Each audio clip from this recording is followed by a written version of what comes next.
रोज़ की तरह अनलिखनी ब्लॉग में सबका हार्दिक स्वागत है। सबके मंगल भविष्य की कामना के साथ बड़ों को मेरा सादर नमस्कार, छोटों को मेरा आशीर्वाद। मैं ठीक हूँ, आशा करता हूँ कि आप ठीक होंगे। दोस्तों, रामचरितमानस के उत्तरकांड में गरुड़ जी और काकभूषण जी और मर्यादा पुरुषोत्तम भगवान राम जी के संवाद का जिस प्रकार से तुलसीदास ने वर्णन किया है, उसी प्रसंग के अनुरूप दोस्तों आज का प्रसंग की भावनाओं का विचार विमर्श किया जाएगा। दोस्तों, इससे पहले आज के पंचांग की शुरुआत करते हैं। आज का पंचांग दोस्तों, आज 18 सितंबर 2024 भाद्र माह के शुक्ल पक्ष की पूर्णिमा तिथि आज 8:04 तक। उसके बाद प्रतिपदा तिथि का शुभारंभ हो जाएगा।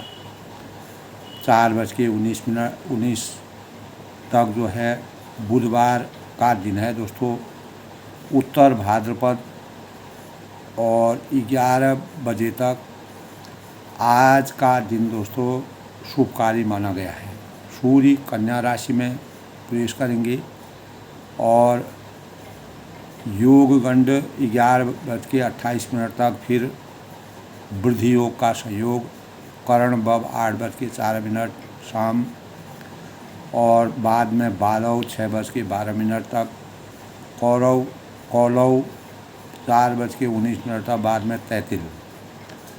तो दोस्तों, आज के शुभ मुहूर्त की बात करें तो अभिजीत मुहूर्त आज संपूर्ण दिन राहु काल के समय के अलावा संपूर्ण दिन जो है शुभ कार्य को करने का प्राविधान है। और आज दोस्तों अमृतकाल जो है 4:01 से 5:25 तक। ब्रह्म मुहूर्त आज का 4:12 से 5:30 तक। और आज का राहु काल 12:15 से 1:47 तक, यानी इस दौरान किसी भी शुभ कार्य को करना वंचित माना गया है। और सूर्योदय आज दोस्तों 6:18 पर हुआ और सूर्यास्त जो है 6:28 तक। इस प्रकार दोस्तों आज के शुभ पंचांग का संयोग है। आज दोस्तों बुधवार का दिन है और बुधवार के दिन भगवान बुध और गणेश जी का पूजन किया जाता है। और गणेश जी में नियम संयम से और पूर्ण आस्था निष्ठा के साथ प्रथम पूज्य गणेश जी की पूजा करने का विधान है। गणेश जी में दूर्वा अर्पण करना चाहिए और भोग यानी मोदकों का भोग गणेश जी को प्रिय है। गजाननं भूतगणासेवितं कपिजम्बू फलचार भक्षणं उमा सुतं सो विनाशकारकं नमामि विघ्नेश्वरपादं। यानी गणेश जी विघ्नों को हरने वाले, सुख करता और दुख हरता है। प्रथम पूज्य के रूप में उनको माना जाता है। उन्होंने अपने माता पिता, माता गौरा और शिव भगवान जो निरंकारी थे, इस सृष्टि के संपूर्ण निर्माता थे। जब सृष्टि में कुछ नहीं था तब शिव जी थे। तो शिव जी ने गणेश जी को गणेश जी के पुत्र के रूप में माना गया है। तो गणेश जी का पूजन सबसे पहले इसलिए किया जाता है, लोगों के मन में ये ध्यान आता होगा तो शिव जी तो पहले हुए और उसके बाद गणेश जी, लेकिन गणेश जी जो है अपने माता पिता की पूजा करने में समर्थवान थे और सबसे पूज्य माने गए हैं। उन्होंने अपने माता पिता को के आशीर्वाद से पूरी ब्रह्मांड और ब्रह्मांड में के चक्कर के साथ जो है अपने माता पिता की परिक्रमा करके अपने माता पिता का आशीर्वाद जो प्राप्त किया, सभी देवताओं ने उनको प्रथम स्थान के रूप में माना गया है। इसलिए संपूर्ण भारतवर्ष में गणेश देवता हमारे सनातन धर्म के अनुसार गणेश जी प्रथम पूज्य माने गए हैं और गणेश जी का पूजन बहुत ही विधि विधान के साथ हमारे देश में होता है। तो दोस्तों, बुधवार भगवान बुध की पूजा की जाती है। जब गणेश जी कैलाश पर्वत पर उनका अवतरण हुआ था, तब बुध भी वहाँ पर कैलाश पर्वत पर गए थे। तब बुद्ध भगवान ने गणेश जी का अवतरण वहाँ पर उसका आनंद और सुख की अनुभूति की और परम ब्रह्म परमेश्वर भगवान शिव और गौरा की आराधना करके गणेश जी, इसीलिए गणेश जी का के साल बुध देवता का पूजन करने का प्राविधान है। दोस्तों, बुधवार की प्रकृति चर और सौम्य मानी गई है और ज्योतिष के अनुसार यह भगवान गणेश और लाल किताब के अनुसार दुर्गा माता की पूजा का दिन माना गया है। कमज़ोर जो मस्तिष्क वाले होते हैं उनको भगवान गणेश जी का पूजन करना चाहिए, उपवास रखना चाहिए। गणेश जी के विधि विधान के साथ पूजा करने से मानसिक विकारों से हमको मुक्ति मिलती है। कोई भी साधक का अगर मन कम काम करता है, इधर उधर विचलित होता है, तो बुधवार का पूजन जो है बहुत ही सार्थक होता है। और बुधवार का दिन बुद्धि की प्राप्ति का द्योतक माना गया है और इसीलिए बुद्धि को सही ढंग से नियंत्रित करने के लिए बुधवार की उपासना की जाती है। और भगवान बुध ने गणेश जी का अपार सानिध्य प्राप्त किया था और विद्या बुद्धि जिस भी जातक के जीवन में सभी ग्रह अगर कमज़ोर होते हैं तो उनको अगर बुध ग्रह उनका मजबूत होता है, कुंडली में बुध ग्रह की मजबूती हमारे जीवन में अनेक प्रकार के कार्यों को करने में हम समर्थवान हो जाते हैं। तो जो हमारे भाग्य का मानक माना गया है बुध ग्रह, तो बुद्धिमत्ता विद्या सुकृति का प्रतीक बुध माना गया है। बुधवार का दिन बुध ग्रह और भगवान गणेश जी को समर्पित होता है और हिंदू धर्म में भगवान गणेश जी विघ्न को दूर करने वाले और सुखों की प्राप्ति करने वाले, संकटों को हरने वाले और प्रथम पूज्य के रूप में गणेश देवता का पूजन, विघ्न को हरने वाले और सुख करता दुख हरता। ओम गणानांता गणपना विधिनांता विधिवना। विधि विधान के साथ गणेश जी का पूजन करने से अनेक प्रकार के शिव परिवार की पूजा और बुधवार को करनी चाहिए, जिससे हमारे जीवन में अनेक प्रकार के शुभता के भावों का मैं जो है रामचरितमानस में उत्तरकांड के प्रसंग की बात करते हैं तो काकभूषणी जी और गरुड़ जी का प्रसंग हम सबसे अधिक उत्तरकांड में विस्तार के साथ मिलता है और भगवान रामचंद्र जी की प्रेरणा के अनुकूल गरुड़ जी की भक्ति और जो उनकी शंका थी, संदेह था, उसको दूर करने का रास्ता भगवान ने किस प्रकार से प्रशस्त किया वो काकभूषण जी को मालूम था। तो इस संसार में भगवान यानी ईश्वर हैं नहीं हैं, तो इस शंका का समाधान करने के लिए शिव जी ने उन्हें काकभूषण जी के पास भेजा और तब काकभूषण जी उन्हें रामचरितमानस का विस्तार से वर्णन सुनाते हैं। विरति ज्ञान विज्ञान दृढ़ रामचरण दे बायस तन रघुपति भगति मोहि परम संदेश।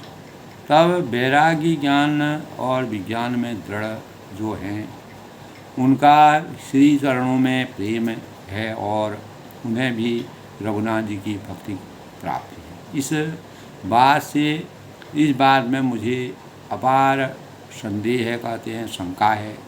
तो काकभूषण जी का अपनी पूर्व जन्म की कथा, कली काल की महिमा का जो वर्णन उन्होंने कहा, सुनि खगी रघुपति पुरताई कहूँ जथामति कथा सुनाई जय विधि मोह भयों प्रभु पुरहो आई सोई सब कथा सुना वही तो शिवजी पार्वती से कहते हैं कि सुनाऊं परम पुनीत इतिहासा जो सुनि सकल लोभ भ्रम नाश।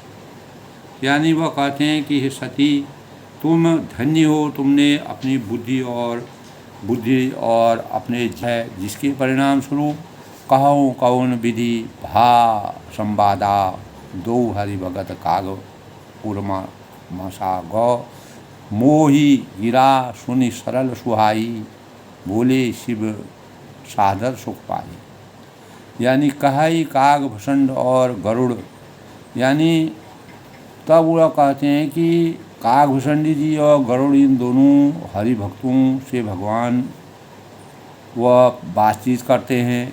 किस प्रकार पार्वती जी और भगवान शिव में संवाद होता है। सरल सुंदर वाणी और सुकृति की माना शिव जी का सुख पाकर पार्वती आनंद की अनुभूति करती हैं। तब वह कहते हैं धन्य सती पावन गति, तो ही रघुपति चरम प्रतिरोही, सुन परम पुनीत आशा, सो पुनि सकल लोक भारी। भ्रमनाशा, सकल भ्रमनाशा, या हे वह कहते हैं हे देवी तुम धन्य हो और तुम्हारी बुद्धि अत्यंत ही पवित्र और राम चरणों में रत है। तुम्हारा मर्यादा पुरुषोत्तम भगवान राम के चरणों में कम प्रेम नहीं है। और अत्यधिक तब इस प्रकार से भगवान शिव ने जिस प्रकार से पार्वती को आसक्त किया, पार्वती की भक्ति से भगवान राम जी के चरणों में जिस प्रकार का उनका समर्पण था, सभी भक्तों भ्रमों का अंत करने और भ्रमनाश का वचन उन्होंने सुनाया। उपजहि राम चरण विश्वासा, भवनिधि तन नर बिनहि प्रयासा। यानी श्री राम जी के चरणों में विश्वास उत्पन्न करना मनुष्य बिना परमात्मा की आसक्ति के बगैर, बिना किसी परिश्रम से संसार रूपी समुद्र से तर जाते हैं। भगवान का अगर आशीर्वाद होता है, कर्म यानी बिना किसी कर्म के और बिना किसी कार्य के अगर परमात्मा की आसक्ति में विलीन हो जाते हैं तो उनको अनेक प्रकार से सुंदर भावों का। इस प्रकार भगवान शिव ने कागभूषण जी और गरुड़ जी के संदेह को समाप्त करने का जो प्रयास किया, पार्वती जी को पूरा संवाद पूरा उसका वृतांत सुनाया। ऐसो ही प्रसन्न विहंगमती कीन काग सुन जाय, जे सब आदर कहऊँ सुनऊँ उमा मन लाय। यानी पक्षीराज गरुड़ जी ने भी जाकर कागभूषण जी से प्रायः ऐसे ही प्रश्न किए जैसे उमा ने भगवान शिव जी से किए। मैं यह सब आदर सहित कहूँगा, तुम मन लगाकर सुनो। तो बरगद और पीपल, पामर, आम के और पर्वत के चारों ओर से पर्वतों से घिराए हुए सुंदर तालाब, जो कि अनेक प्रकार के रत्न जड़ित मणियों से सुशोभित तालाब के सुंदर आभामय प्रकृति के स्वरूप का आनंद लेते हुए कागभूषण ने जिस प्रकार के लंबे समय से सत्संग करते थे, उस सत्संग का वर्णन गरुड़ जी सुनते हैं। भगवान शंकर भी हंस के रूप में अवतरित होकर के वहाँ जाकर के वही भाव गरुड़ जी को परमात्मा तक पहुँचने का रास्ता प्रशस्त करते हैं, जिससे ऐसे परिवेश में, ऐसे वातावरण में उनका मन मोहित हो जाता है और वह हमेशा के लिए कृतकृत्य हो जाते हैं।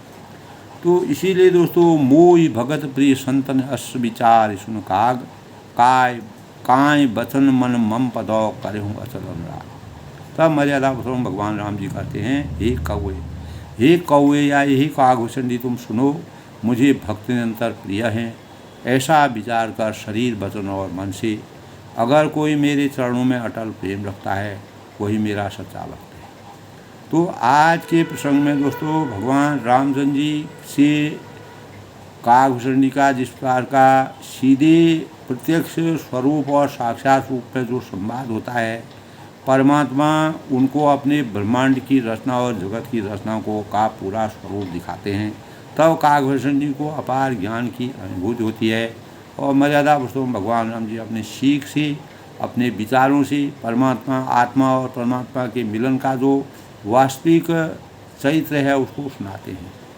अब मेरी सत्य सुगम वेदांति के द्वारा वर्णित परम निर्मल वाणी सुनो।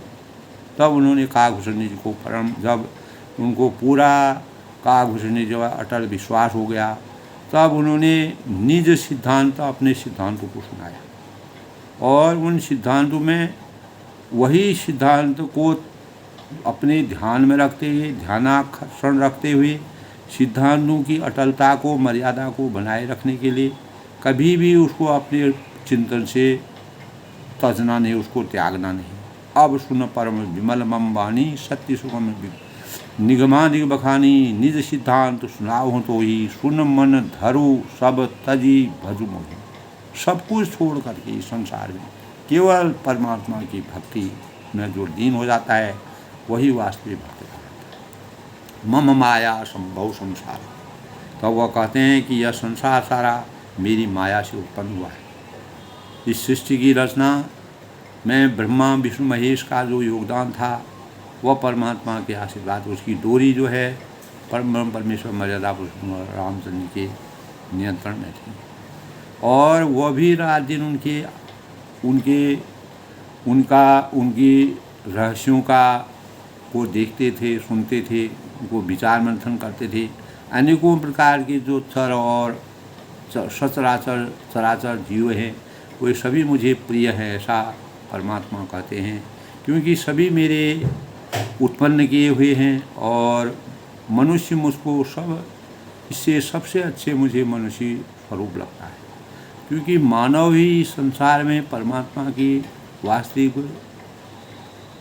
आसक्ति को प्राप्त करने का सबसे बड़े सुंदर भाव को रखता है। जो मानव अपने जीवन में सही स्वरूप से जीवन का आनंद उठाता है वही परमात्मा की भक्ति करने में, परमात्मा की आसक्ति में, क्योंकि ज्ञान बुद्धि ज्ञान विवेक मानव के अंतःकरण में विराजमान होते हैं। तीन द्विज महासूत्रधारी, उन मनुष्यों से भी द्विजों में भी वेद और वेदों को धारण करने वाले, उनमें भी वेदाक्त धर्म को चलने वाले, तीन महानिगम धर्म अनुसारी, तीन महाप्रिय विरक्त ज्ञानी, और जो उनमें विरक्त वैराग्यवान मुझे प्रिय है, वैराग्यवानों में फिर ज्ञानी और ज्ञानियों में अत्यंत प्रिय विज्ञानी, वह मुझे सबसे अच्छे लगते हैं। तीन ते पुण्य मोहि प्रिय निज दासा यही गति मोह दूसरी आशा। कल के प्रसंग में था दोस्तों, पुण्य पुण्य सत्य कहूँ तो ही पाही मोहि सेवक सम प्रिय कोई नहीं। यानी विज्ञानियों ने भी प्रिय मुझे अपना दास से भी मेरे दास के रूप में अपना जीवन व्यतीत किया है, जिसे मेरी ही गति का आश्रय है, कोई दूसरी आशा नहीं है।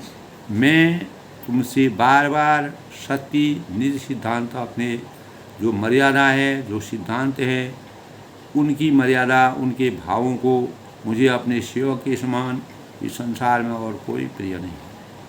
जो मेरे सानिध्य में रहता है, महान पापियों को भी पर मर्यादा पुरुषोत्तम भगवान राम जी तार करके हमेशा के लिए मोक्ष की प्राप्ति की। तो भगतिहीन विरंच किन होई, अगर कोई भक्तिहीन ब्रह्मा ही क्यों न हो, अगर वह भक्ति में पूर्ण रूप से समर्थवान नहीं है, वह मुझे सब जीवों के समान ही प्रिय है। परंतु जो भक्तिमान होते हैं अत्यंत नीच भी होते हैं। अगर वह कुमार्ग पर चलकर या किसी गलत नीचता में भी अगर उन्होंने कार्य किए हैं, अगर वह मेरे भक्ति में अगर लीन हो जाते हैं, अगर मेरे मन वचन और शरीर से मुझे भजते हैं, तो यह मेरी घोषणा है कि मुझे वह ज़्यादा प्रिय है। तो मानव की संरचना को, मानव जीवन को सही स्वरूप देने का रास्ता जो है मर्यादा पुरुषोत्तम भगवान राम जी का भक्ति है। पवित्र सुशील और सुंदर बुद्धि वाला सेवक बता किसको प्यारा नहीं होता है। अगर जो गलत मार्ग से भक्ति की ओर प्रशस्त होता है, अगर उसमें पवित्रता आ जाती है, सुशीलता आ जाती है, बुद्धि से वह परिपूर्ण हो जाता है, तो वह सेवक जो है हरि को प्रिय लगता है। क्योंकि हमारे जीवन में कोई भी मानव दोस्तों किन्हीं कारणवश या जाने अनजाने कोई भी गलती कर सकता है। अगर वह सच्चे मार्ग का पालन करता है, अनुसरण करता है, तो वह भी भगवान को प्रिय है। तो एक पिता के विपुल कुमारा, हो वही पृथक गुणशील पारा। को पंडित को तापस ज्ञाता, को धनवंत सो कोई। एक ही पिता के बहुत से पुत्र होते हैं, पृथक पृथक गुण स्वभाव आचरण के होते हैं। कोई पंडित होता है, कोई तपस्वी होता है, कोई ज्ञानी होता है, कोई धनी होता है, कोई शूरवीर होता है, कोई दानी होता है। तो कोई को सर्वज्ञ धर्मरत कोई, सब कर पितहि पीत में भोई। को यानी कोई सर्वज्ञ और कोई धर्मपरायण होता है। पिता का प्रेम उन सभी पर समान होता है।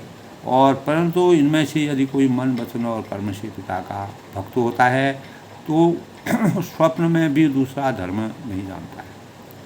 सो सुत प्रिय पितु पाद समाना, जदा भी सो सब भाज समाना। यही विधि जीव चराचर जेते, त्रिजग देव नर असुर समेत। तो वह पुत्र पिता को प्राणों के समान प्रिय होता है। ऐसी भक्त भी है दोस्तों। यद्यपि वह सब प्रकार से अज्ञानी भी है, मूर्ख भी है। तो इस प्रकार त्रियक पशु पक्षी देव मनुष्य और असुर समेत जितने भी चेतन और जड़ जीव हैं, उनमें से भी भरा हुआ वह संपूर्ण विश्व मेरा ही पैदा गया। अखिल विश्व यह मोर उपाया, सब कर मोहि बराबर दाय।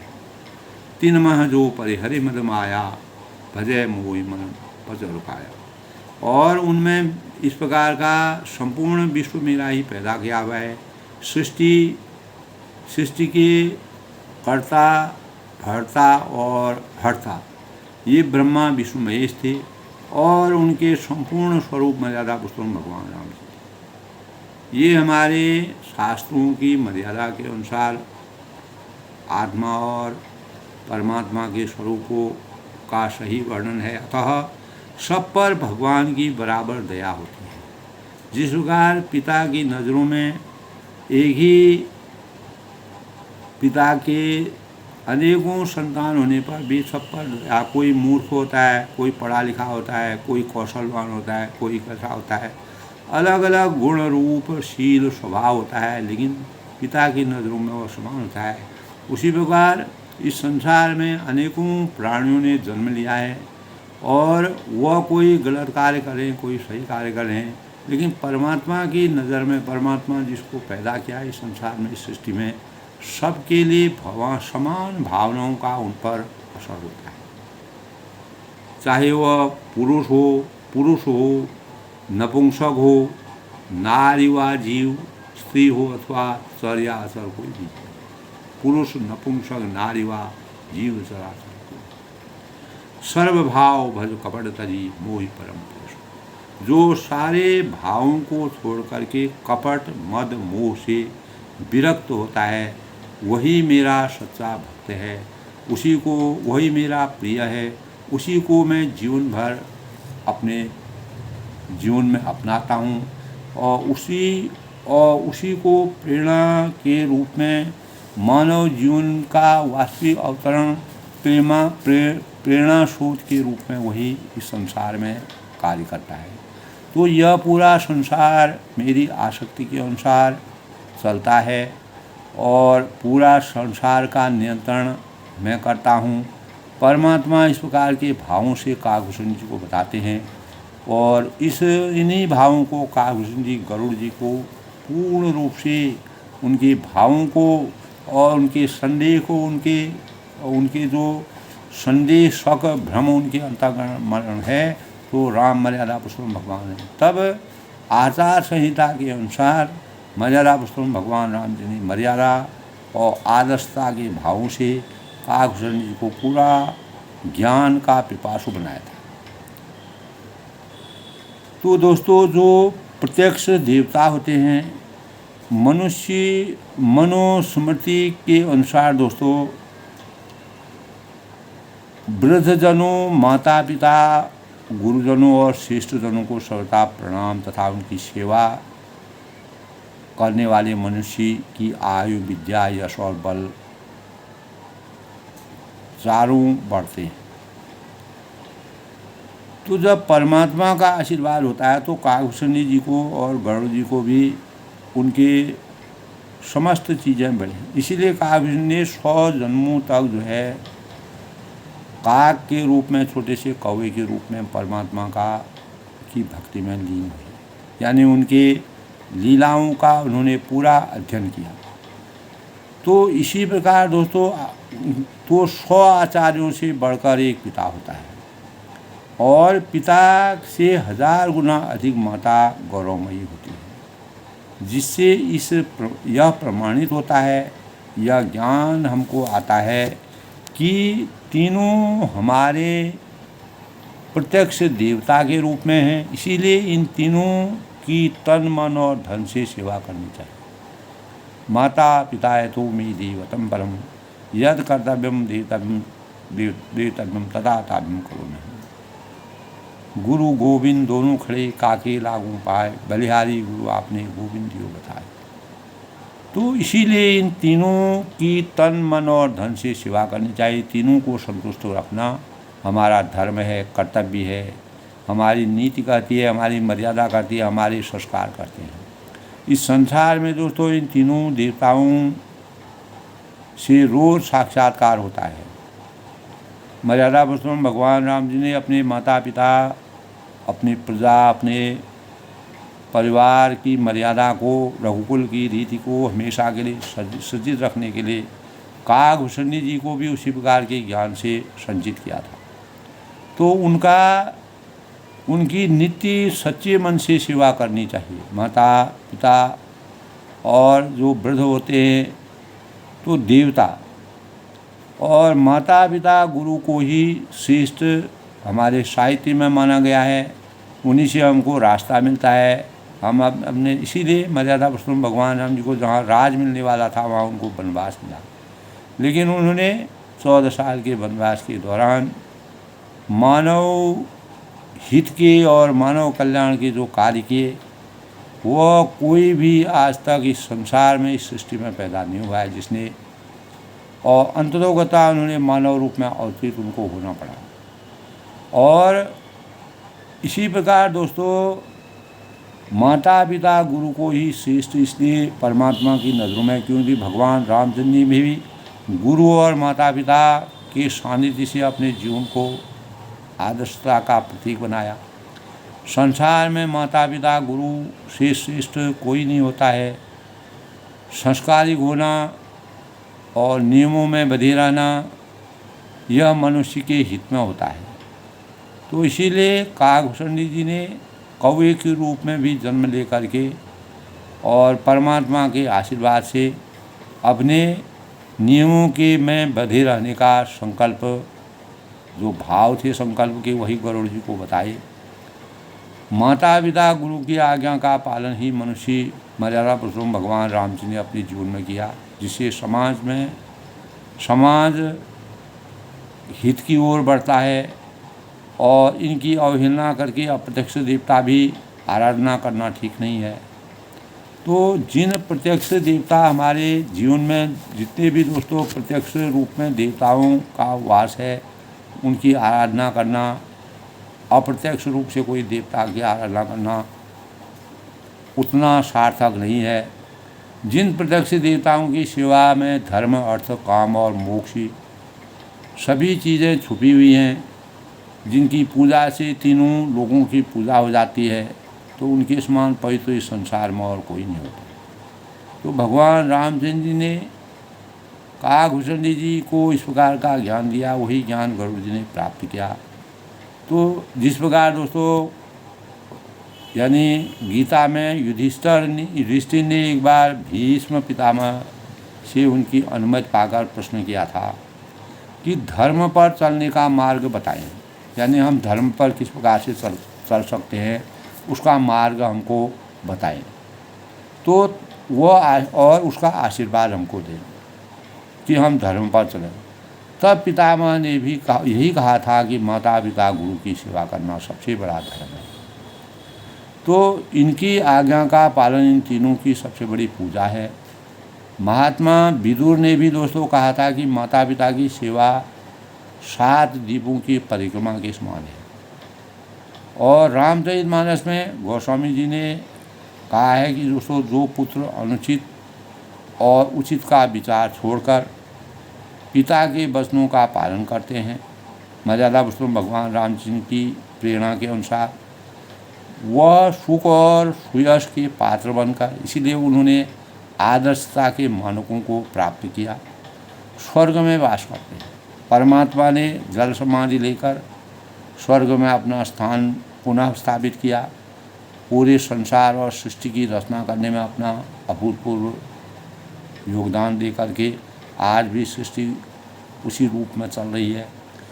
तो दोस्तों सार रूप में हम कह सकते हैं कि जो मनुष्य माता पिता गुरु की आज्ञा का पालन करते हैं, उन्हीं को भगवान का सही साकार स्वरूप प्राप्त होता है। तो काकभूषण जी को भी इस प्रकार दोस्तों भगवान का सही स्वरूप प्राप्त हुआ। विनम्रता उनके चिंतन में आती है। माता पिता गुरु को ब्रह्मा विष्णु महेश इसीलिए कहा गया है। गुरु ब्रह्मा गुरु विष्णु गुरुदेव महेश्वर गुरु साक्षात परम ब्रह्म तस्मै श्री गुरु। इसीलिए गुरु के मान को आगे बढ़ाने के भावों का समझ। आज के प्रसंग की अगर बात करते हैं दोस्तों, शुचि सेवक मम प्राण प्रिय सत्य कहूँ खग तोय परियहूँ आस भरोस सब अस विचार भजन। तो तब मर्यादा पुरुषोत्तम भगवान रामचंद्र जी काकभूषण जी कहा, हे पक्षी, मैं तुमसे सत्य कहता हूँ कि पवित्र अनन्य और निष्काम सेवक मुझे प्राणों से समान प्यारा है। ऐसा विचार कर यह सब भरोसा छोड़कर परमात्मा में की आसक्ति में रम जाओ, परम ब्रह्म परमेश्वर की प्राप्ति करो। यही मनुष्य जीवन में यानी मोक्ष की प्राप्ति का सबसे बड़ा साधन है। कबहूँ काल न व्यापहूँ तो ही सुमिरहूँ भजूँ निरंतर। प्रभु वचन अमृत सुनी न अघाऊँ तनु पुलकित मन अति हर्षाऊँ। तब कबहूँ काल न व्यापहूँ तो ही, भगवान ने कहा था कि तुझे काल कभी भी व्यापेगा नहीं। किसी प्रकार के भी दैहिक भौतिक तापों से तुम कभी ग्रस्त नहीं होगे और निरंतर मेरा स्मरण और भजन करते रहना। तो वास्तव में देखो दोस्तों, अगर हम मानव रूप में अवतीर्ण होकर के भी अगर पूरा विचार करें, ध्यान लगाएं, चिंतन लगाएं, तो भगवान का स्मरण और भगवान की आसक्ति में आना, भक्ति भाव में लीन होना, यही सबसे अच्छा मार्ग है। जबकि इसमें निष्कामता हो, निस्वार्थता हो, पूर्ण निष्ठा हो, आसक्ति हो, तो प्रभु बचला अमृत सुनी कर अघाऊँ। भगवान के इस प्रकार के वचनों को सुन करके मुझे कभी भी तृप्ति नहीं होती है। ये काकभूषण जी गरुड़ जी से कहते हैं। और तनु पुलकित मन अति साव। तो तुलसीदास ने इस प्रकार का वर्णन किया है कि मेरा शरीर पुलकित था और उनमें सौ अत्यंत ही हर्षित, तो और मन में अत्यंत हर्षित हो रहा था। तो सो सुख जानियो मन और काना, तो वह सुख मन और कान ही जानते हैं। जिस सुख की मैं परमात्मा के भावों को जब मैं सुनता हूँ, मैंने सुना, तो अपार सुख की खान और कानों में जो मेरी सुंदर मधुर आवाज़ सुमधुर का गुंजायमान हुआ, नई रसना पही जाय बखाना। जीव से उसका बखान करना बड़ा मुश्किल है, अवर्णनीय है, वर्णन नहीं किया जा सकता है। तो प्रभु शोभा सुख जान ही नहीं ना। भगवान की प्रभु की शोभा का सुख नेत्र ही जानते हैं, क्योंकि नेत्रों में इस प्रकार की शक्ति है कि वह हमारे आगे पीछे क्या है, हमारे सामने क्या है, साकार और निराकार की सही परमात्मा के प्रत्यक्ष रूप का सही दर्शन नेत्र ही कर सकते हैं।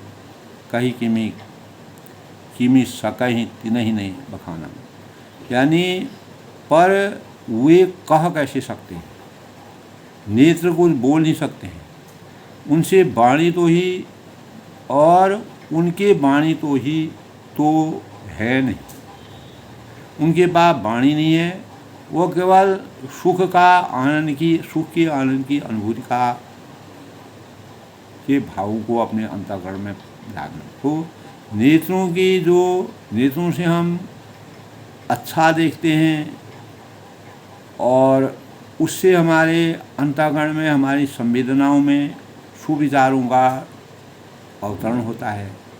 अगर हम नेत्रों से गलत चीज़ों को देखते हैं जो हमारी मर्यादा के खिलाफ है, हमारी नीति के खिलाफ है, हमारे सिद्धांतों के खिलाफ है और मानव रचना के खिलाफ है, तो उससे हमारे नेत्र दुखी हो जाते हैं। तो वाणी से उसका वर्णन नहीं किया जा सकता है। तो बहुविधि मोहि प्रबोध सुख देई, लगे करण सिर कौतुक देई। तो अनेक प्रकार से मुझे बहुत प्रकार से भली बात समझाकर सुख देकर प्रभु फिर वहीं बालकों के खेल करने लगे। तो बाल रचना, बाल लीला उनका सबसे बड़ा, जब उनको मानव प्रत्यक्ष और अप्रत्यक्ष रूप से मानव उनके चैत्य तत्व का वर्णन करते थे, जब भगवान की अपार आस्था किसी के अंतःकरण में चली जाती तो वह फिर शिशुपन में आ जाते थे। और बहुत प्रकार से वह काकभूषण जी कहते हैं कि मुझे उन्होंने समझाया और अपार सुख की निधि को दे करके ज्ञान के भंडार को, मेरे अंतःकरण के अज्ञान रूपी अंधकार को खोल के ज्ञान रूपी प्रकाश का जो संचार किया, उसके बाद वह अपनी लीलाओं में अवतरित हो जाते हैं। ऐसा लगता है लीलाओं से कि वह भगवान इतने विशाल, इतने प्रगाढ़ और इतने विराट हैं। तो देख माँ यानी सजल नयन कछु मुख करी रूखा, नेत्रों में जल भरकर और मुख को कुछ रूखा सा बनाकर उन्हें माता की ओर देखा और चितई मात लागी अति भूखा। मुखाकृति तथा चितवन से माता को समझा दिया कि बहुत भूख लगी। तो माता अपनी बोली सोमय डोली तजहुता दे रूपा, कीजय शिशुलीला अति प्रेशिला यह चरित परवन।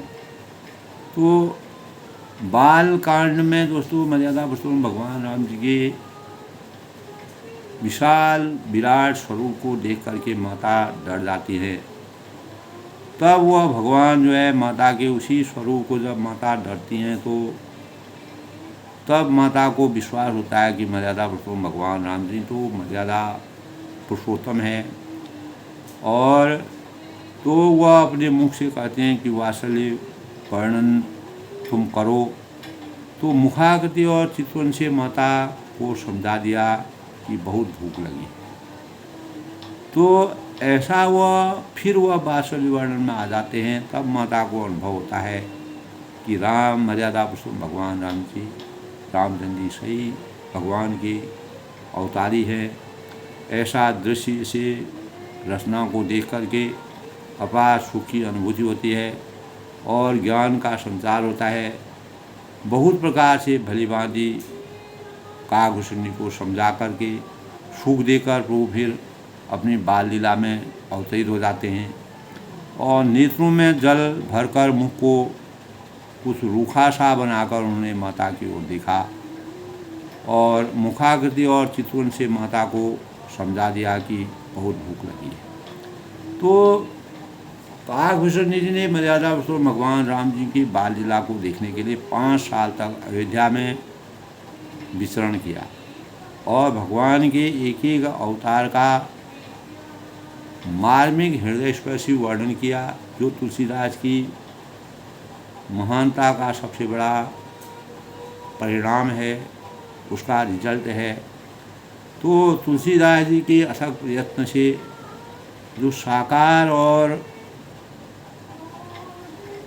प्रत्यक्ष रूप में हम भगवान का आराध्य की पूजा, ध्यान, उनके मुखमंडल, उनके शरीर के मंडल और विराट स्वरूप का अध्ययन करते हैं, तो इससे दोस्तों काकभूषण जी को जिस प्रकार के ज्ञान का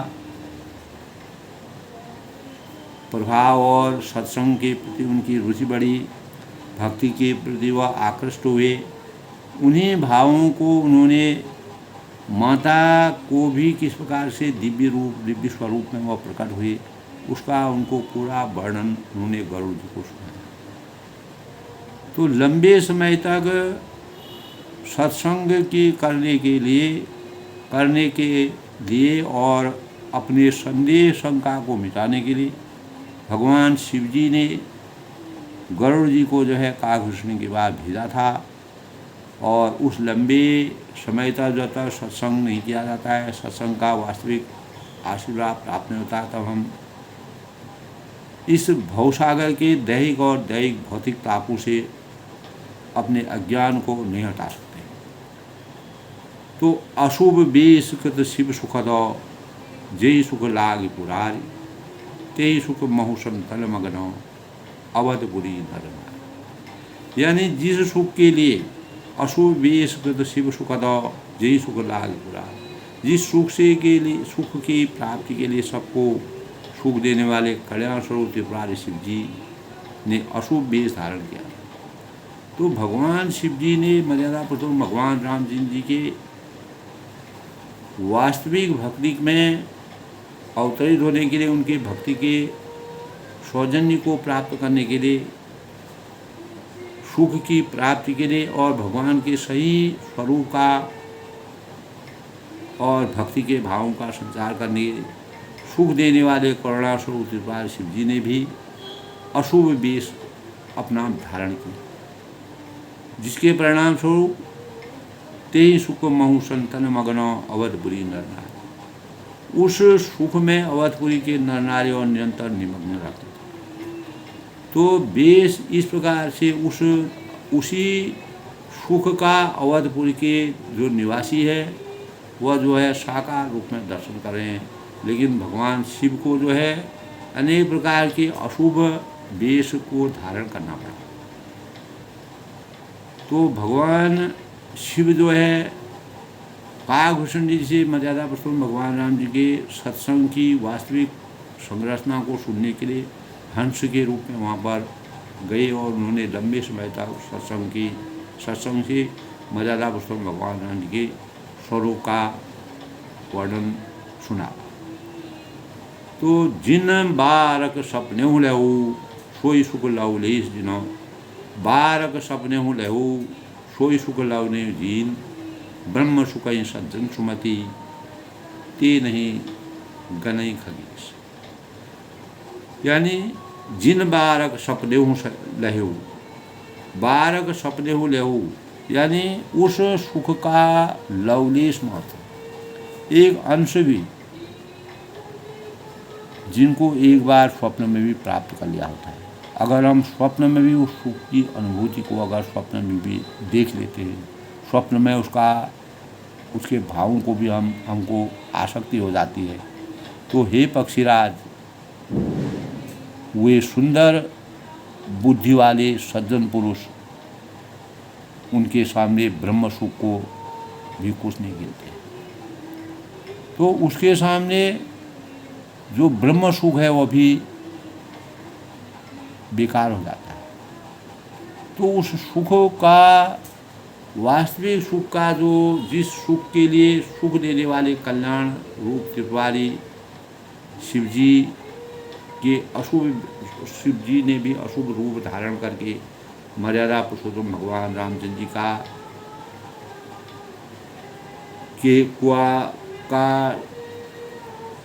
प्रत्यक्ष और अप्रत्यक्ष रूप में उनका देखने का, प्रत्यक्ष रूप में साकार रूप में देखने के लिए अपने जीवन को बनाया।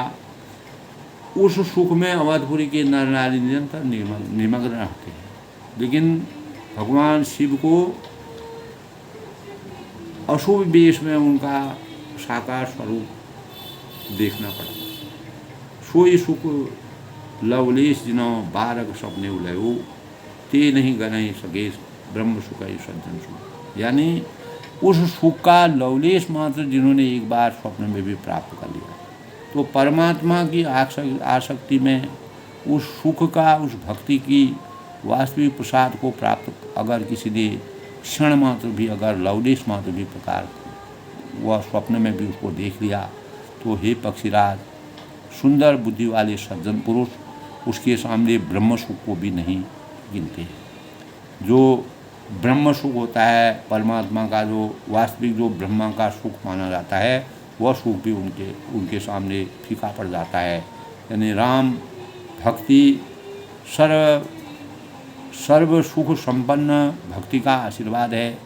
वह सुख की राशि जब भगवान अपना बालक रूप का अवतरण दिखाते हैं, बालक स्वरूप का अनेक प्रकार से लीलाएँ करते हैं, तो उन लीलाओं को करने में काकभूषण जी ने कहा कि लवलेश मात्र भी, थोड़ा अंश भी अगर हमको प्राप्त होता है किसी भी प्राणी को, तो वह अनेकों स्वप्न में भी अगर उसकी अनुभूति हो जाती है, तो हे बख्शा वह सुंदर बुद्धि वाली, जो सुशील होते हैं, पवित्रता जिनके अंदर होती है, जो सज्जन होते हैं, उनके सामने ब्रह्म सुख भी बेकार है।